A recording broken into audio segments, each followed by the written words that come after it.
Home security with ease. Hey guys, welcome to the show. Today we're checking out the Reolink. This is the Altus PT Ultra. This actually spins. You can use your mobile phone to make it move, and it also has AI to see human and follow it automatically. It's got a 20,000 milliamp battery. It's got Wi-Fi 6, which means it works over 2.4G and 5G. Easy to set up, and what is even better than that, it's got a solar panel. Apparently 10 minutes of solar panel charging makes it run for a whole 24 hours.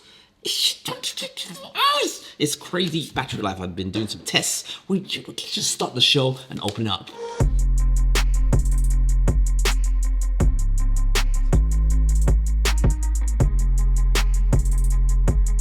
Inside, open it up. Oh, there it is. Look at this beauty. 4K right there, just 4K at 15 frames a second, and it's got 20,000 milliamp battery, and that's the battery right there. Just look how big it is. You got speakers, Type-C power, and it works over Wi-Fi 2.4 and Wi-Fi 5 as well. So that's pretty nifty. Inside this box is straps to help you mount it. So you can strap it onto a pole, or you can mount it to a wall. You've got all of the communications there, and even got USB-C. Very, very useful, especially if you've got the new iPhone. Also inside this package, you get the solar panel right there. It's a nice, powerful 6-watt solar panel, and apparently 10 minutes of solar charging will actually make this run for a whole day. I'm gonna have to test this out and see how it works. And it also has mounts as well over here. So let's turn this bad boy on. Just flip this waterproof seal over here, and there's a power button. And the red light is on right there. Welcome to Reolink. Please install Reolink app and scan the QR code on the camera. And we're in. It just wants my Wi-Fi password. Now it says I can connect via 5 gigahertz or 2 gigahertz. Hello. So that was a very, very easy connection. And what I like is I also have my internet disabled right now. I need to manually approve the devices, so it's actually working peer-to-peer. Sometimes these devices, they require you to go into the internet for it to work, but this one seems to just work out of the box. So that's a pro right there. And the app's very, very easy to use. You got the PT set options. Just move it around. Let's turn on the flashlight. Very, very bright light, and there's a siren. And inside the settings, it's got all different options you could need. So let's just turn off the flashlight first. The display, I'm going to want to flip the screen, so I'm going to flip vertical, so that way I keep the orientation this way, so you can actually have it mounted either way as you prove.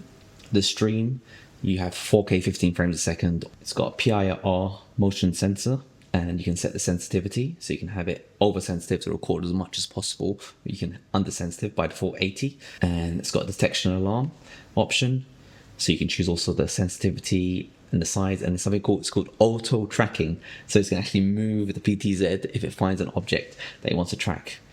And the tracking type, we're looking for people and PT. So that's going to be fun to see if that works as intended. I'll have it following me around outside. Camera recording, I've got it on. I don't have an SD card inside, but I'll put an SD card inside anyway, so I can monitor the recordings at the end of it. And you can also, this is an awesome feature, you can actually have it log into an FTP to upload all of the footage as it records it. So if you want to stream it to a server or even locally on a NAS drive, something like that, you can do that there. So that's a very good feature to have, as long as it's all in the same Wi-Fi that you're connected to. Siren, I've got that turned off, but I guess you can also have it make a sound whenever it detects motion, so you know that it's working.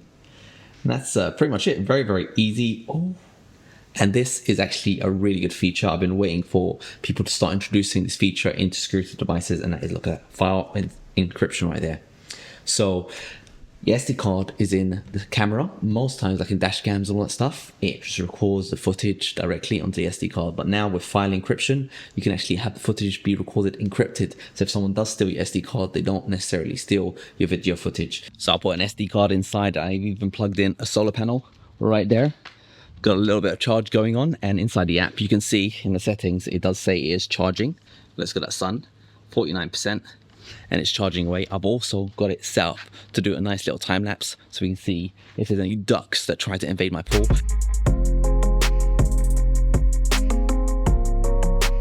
I like that it just works out of the box. Like you can see, it's just moving on its own right there, just following me around. Hello. Just a bit behind me, but yeah, it's following me, so the object detection is working really well. I can actually see what I'm up to, and if I move out of the way, it follows me all the way. Look at that. There's no escape from this bad boy. So that's going to be a pretty fun, nifty feature to go on. I wonder how that all conflicts with the time lapse. But I guess when I get out of the way, time lapse will operate. So I'm going to leave it alone right now. And I want to check on how the battery is charging up with the solar panel in about an hour's time. We've still got a little bit of sun in the sky right there. Not the best, bit of clouds out there. But let's just see how it does and see if we can get that battery life up and going and leave it alone and see how it goes. Let's come back in an hour. Yellow. All right, so it's been just over an hour, maybe an hour and a half. I was doing a bit of tile cutting, and I'm just going to log in to see how the battery life is doing. So easily logged in. I can log in from anywhere, actually. It's pretty cool. So just going to settings right there. The sun is almost completely gone. It's actually sunset time, and look at that. It's even with the time lapse recording, and it's still recording lots of activity. I've got a pull robot skimmer over there just doing its thing. Even that, it's managed to charge it by 6%. So we're at 55% right now.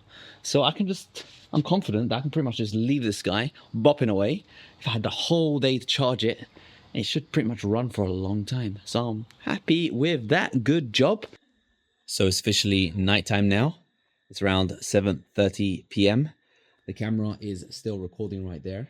I've turned the light off just to show you the night quality, just even without the floodlight going. And right now I'm using my Samsung S24 Ultra. It is dark. Yeah, and as you can see, it's a lot better. Something I can also do to get the brightness going, I can actually turn on the floodlight. By default, it has it on auto, so when it does get dark, the floodlight comes on. So I'll just turn it on right now. Hello. This is what I look like. Oi. It's following me now. It's caught me. Hello. It's caught me. It's onto me. All right, so I had it recording overnight, non-stop continuous recording, 9 hours of recording, and I dropped 14% battery life.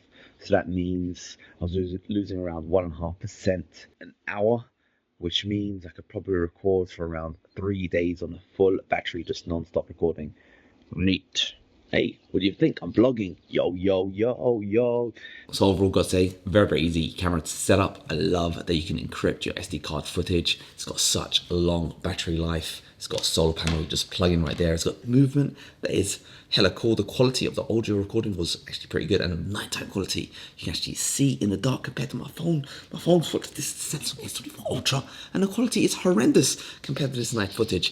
It would be great if you had more frames a second, but of course, given the limitation that it's wireless, it's such a compact phone. Look at it, it's go ahead and tracking you already. And for the security by default, the fact that you can just connect to it directly over the local area network rather than having to give it internet access, which most of these IoT powered devices require. So you can just access it on your local area network. From a security perspective, is pretty nifty. So what do you guys think of this mobile security camera?